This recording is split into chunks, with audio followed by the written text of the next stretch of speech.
Good morning বন্ধুরা, SP ফ্যামিলিতে আরও একটা নতুন ভিডিওতে আপনাদের সকলকে স্বাগত জানিয়ে আজকে ভিডিওটা শুরু করছি। তো আমার ঘরটার কিছুই গোছানো হয় নাই, মাত্র পুজো দিলাম। তো আজকে তো বৃহস্পতিবার, রাখি পূর্ণিমা, মানে কালকে বোধহয় রাখি পূর্ণিমা, কিন্তু আজকে পূর্ণিমা, ওই জন্য মানে বৃহস্পতিবার, ওই জন্য অল্প দেরি করে পুজো দিলাম। একদম পূর্ণিমাটা পেল। এখন 10টা বাজে, চলুন দেখিয়ে দিই। এই যে সব ঠাকুরকে স্নান করে দিয়েছি, আর তাওলাটা আজকে নতুন পেরেছি, আর গোপালকেও স্নান করিয়ে নতুন জামা পরিয়ে দিয়েছি। এটা আর একবার পরানো হয়েছিল, কিন্তু আজকে আমার একদম নতুন ড্রেস আনা ছিল না, ওই জন্য। আর এখানেও পেতে দিয়েছি, উঠিয়ে নতুনটাই পেতে দিয়েছি। এই যে দেখুন,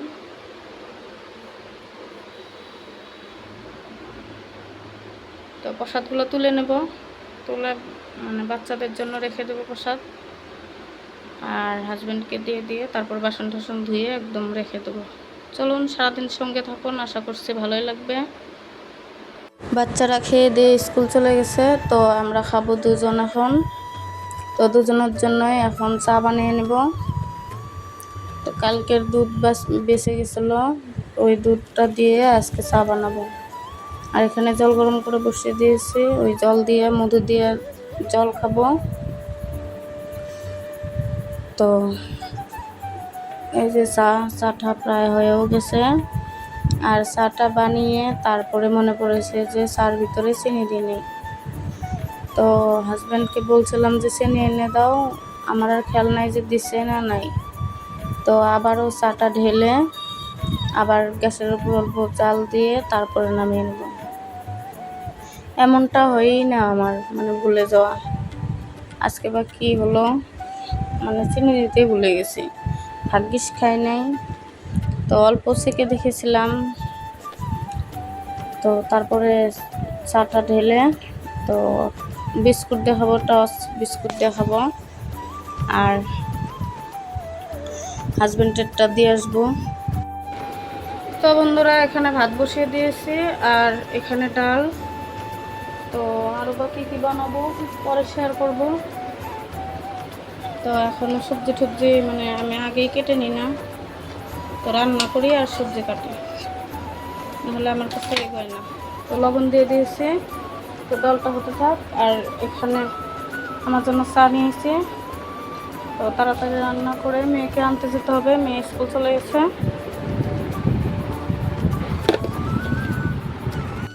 তো আমার পূজা করতে করতে অনেকটা দেরি হয়ে গেছিলো, ওই জন্য হাজব্যান্ড ওদেরকে ম্যাগি বানিয়ে দিয়েছিলো, ম্যাগি খেয়ে নিয়েছে, তো খেয়ে দিয়ে স্কুল চলে গেছে। তো এখন তিনজনে অল্প অল্প করে খেয়ে নিয়েছিল, আর এখন চা বানিয়ে নিয়েছি, বিস্কুট দিয়ে খাবো। রান্না বা কত দূর হয়, মেয়েকে আনতে যেতে হবে 11:30টার দিকে। এখন কয়টা বাজে? এখন বাজে 6 মিনিট, 4 মিনিট কম 11টা বাজে। তো জলদি চাটা খেয়ে যদি রান্না করে নেওয়া হয়, ভাতটা হয়ে যাবে, তো রেখে মেয়েকে আনতে চলে যাবে। তো চলুন খেয়ে নিই। এখানে সবজি এনে রেখেছে, তো এটা ভিতরে ভিতরে উঠে গেল। তো এটা আমি প্রথম যখন পুজো করছিলাম, শুরু করছিলাম, তখন এটা কিনেছিলাম অনলাইন থেকে। তো 109 টাকা নিয়েছিল, ভালোই বাজে। তো এখন এটা দিয়ে মেয়ে খেলা করে, এ দেখুন।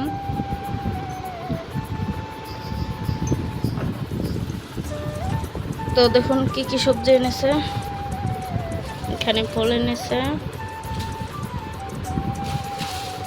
আর পটল এনেছে,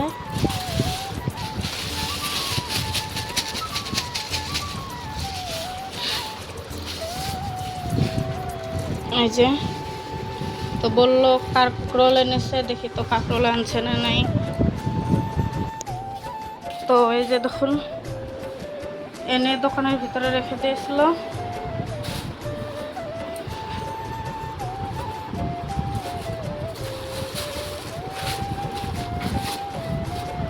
তো কোয়াশ আর কাঁকরোল কাঁকরোলটা আমার ভালো লাগে না, খেতে মন যায় না কাঁকরোল। আর আলু, তো এই যে সবজি, তো ভাবছি লাবড়ির মতো করে বানাবো। তো সবজিগুলা কেটে রেখে দিয়ে যাই, তারপরে এসে রান্না করব, কারণ এখন রান্না করলে টাইম হবে না, মানে মেয়েকে আনতে যেতে হবে ওই জন্য। আর এখানে বাসন আছে, বাসনগুলো মাজবো, এসে মাজবো। তো চলুন পটাপট সবজিগুলো কেটে রেখে তারপর চলে যাই। কয়দিন থেকেই ভাবছি যে ঠাকুরের কাপড় চোপড়গুলো ধুয়ে দেবো, গোপালের কাপড় চোপড়, তারপরে আসনে পেতে দেওয়া কাপড় চোপড়, তো ধুতেই পারছি না, মানে কাপড় চোপড় মেলে দেওয়ার জায়গা নেই। কিছুদিন তাও ঠান্ডার দিনে মানে মই দিয়ে উঠে উঠে ছাদের উপর মেলে দেওয়া হয়েছে, কিন্তু এখন আমি উঠতে দিই না, ভয় লাগে বৃষ্টির দিন হয়তো মইটা হতে পারে, মানে বাঁশগুলো পচেও যেতে পারে, যদি স্লিপ কেটে যায় তখন তো পড়ে গেলে একদম শেষ। তো ওই জন্য আর ছাদের উপর উঠতে দিই না।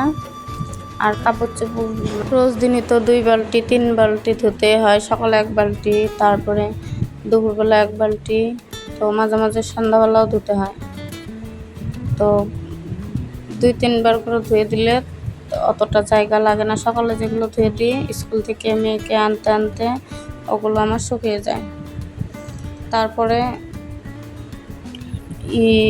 দুপুরবেলা যেগুলো ধুয়ে দিই ওগুলো মানে সকালেরগুলো উঠিয়ে রেখে তারপরে ধুয়ে দিই। তো আজকে অনেকটা কাজ আছে, ধাপে ধাপে সব কাজগুলো করে নেব। তো আমি ভাত বসিয়ে দিয়ে এগুলো কাজ করছি, ঠাকুরের বাসনগুলো ধুয়ে নিলাম। আজকে যেহেতু পূর্ণিমা, রাখি পূর্ণিমা, তো আজকে তো রাখি বাঁধবে না, কালকে বাঁধবে। তো এটা তো মানে গতকালকের ভিডিও, বুঝতেই পারছেন। তারপরে নিরামিষ যেহেতু খেয়েছি, তো ঠাকুরের কাপড় চোপড়গুলো ধুয়ে দিলাম। আর এখন বাসনগুলো রেখে দিয়ে গেছিলাম, বাসনগুলো ধুয়ে নিচ্ছে। মানে সকালবেলা টাইমই হয় না, উঠতে উঠতে অনেকটা মানে দেরি হয়ে যায়, রাত্রে অনেকটা শুতে শুতে দেরি হয়। হাজব্যান্ডের তো দোকানের কাজ 11টা, 11:30, 12টা বেজে যায়, শুতে শুতে 1টা, 1:30 বেজে যায়। তো সকালবেলা উঠলে মানে অনেকটা শরীরটা খারাপ লাগে, ওই জন্য সকালবেলা উঠি না, অল্প দেরিতেই উঠি। দেরিতে উঠলে মানে বাচ্চাদের টিফিন বানাতে পারি না, এমন মানে হয়ে গেছে। শরীরটা খারাপের জন্যই এমন, মানে মাঝখানে মাঝখানে যে শরীরটা এতটা খারাপ গেল, ওই জন্য বোধহয় শরীরটা এমন হয়েছে। এখানে বাসনগুলো আমার গল্প করতে করতে মাজা ধোয়া হয়ে গেল। আর হাঁড়িটা এখন মাজবো না, পরে মাজবো। তারপরে কাপড় চোপড়গুলো ধুতে চলে এলাম। তো কয়টা কাপড় চোপড় আছে ভিজিয়ে রেখে তারপরে ধুয়ে দেবো। তো হাজব্যান্ড স্নান করেছে, হাজব্যান্ড তো কাপড় চোপড় এখন ধুতে পারে না, মানে অ্যাক্সিডেন্ট হওয়ার পরে মানে হাতে ব্যথা পায়, ওই জন্য ধুতেও দিই না। আর ছেলে সকালবেলা স্নান করে গেছে, ছেলের কাপড় চোপড়, মেয়ের কাপড় চোপড়, সবার কাপড় চোপড়ই আছে। তো আমিও যেহেতু আনতে গেছিলাম, আমারও কাপড় চোপড় বের হয়েছে। গরমের দিনে একবার যদি কাপড় মানে শরীরে পরা যায়, ওই কাপড়টার না ধুয়ে পরের বার আর পরা যায় না, এতটা মানে গরম। তো এখানে দেখুন আমার এগুলো করা হয়ে গেছে, মানে কেচে দেওয়া হয়ে গেছে। তো এখন সবগুলোকে একটা একটা করে ধুয়ে নেব। আর সন্ধ্যাবেলা কাপড় চোপড় ধুলেও শুকিয়ে যায়। তো গরম পড়েছে, ফ্যান তো মানে সবসময় চলেই থাকে ঘরের ভিতরে, মেয়ে মানে 1 সেকেন্ডও ফ্যান ছাড়া থাকে না। ঘরের ভিতরে গেলে ওর ফ্যান লাগে আর 3-4টা লাইট দিয়ে রেখে দেবে। তারপর সকালবেলা অনেকগুলো জুতো ধুয়ে দিয়েছিলাম। বন্ধুরা দেখুন একদম গরমে একদম ঘেমে কি অবস্থা, প্রচণ্ড গরম, বিছনায় যে এগুলো শুদ্ধ গরম হয়ে গেছে, এতটা রৌদ্র দিয়েছে আজকে। তো এখন 1টা বাজে, 1:13 বাজে। তো চলুন কী কী রান্না করেছি দেখে দিই। ভাতটা নিচে নামিয়ে রেখেছি, এখানে ভাত, আর এখানে মটর আর মুগ ডাল, মানে সবগুলো সবজি দিয়ে লাবড়ির মতো করে বানিয়েছি। গরমে একদম কেমন যেন লাগছে। আর এখানে এই বাসনগুলো এইমাত্র মেজে আনলাম, অনেকগুলোই বাসন। তো এখানেও কয়টা রেখে দিয়ে গেছি, এগুলো উপরে রেখে দিই।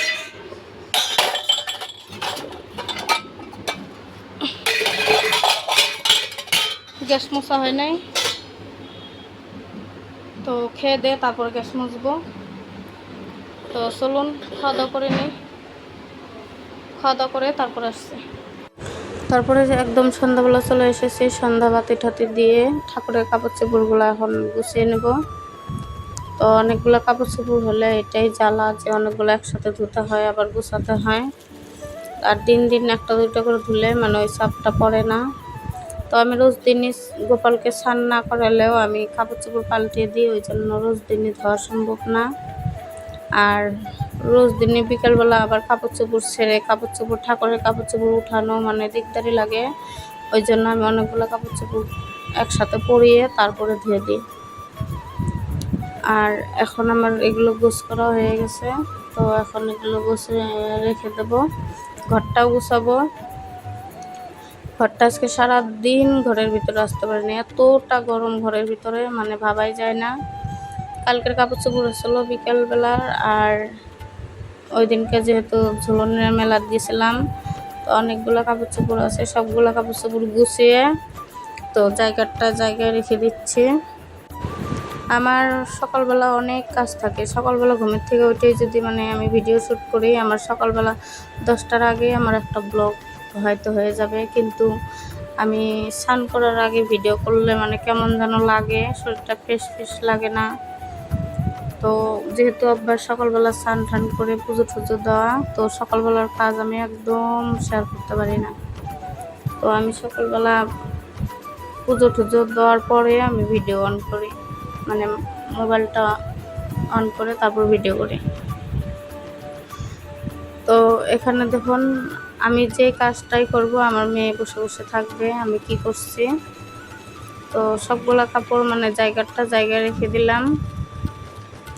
আর বিকালবেলা যেহেতু কাপড় চোপড় ধোয়া হয়, ওগুলো তো আর সকালবেলা ভাঁজ করা হয় না, ওগুলো সন্ধ্যাবেলায় ভাঁজ করা হয়ে যায়। সকালবেলা শুকিয়ে যায়, তাও অল্প রোদ দিয়ে তারপরে ঘরের ভিতরে রেখে দিই। রোদ না দিলে মানে ওগুলো কাপড় চোপড় রাখাও যেন কেমন লাগে। আর গডরেজটা খুলে নিলাম, তো কালকে নতুন বাইরে ইউজ করার ড্রেসগুলা ওগুলো রেখে দিচ্ছি। গডরেজটা এনে অনেক সুবিধা হয়েছে, তো আমার আগের গডরেজটা বেশি সুবিধা হতো আগে। তো বন্ধুরা প্রসাদ খাবো,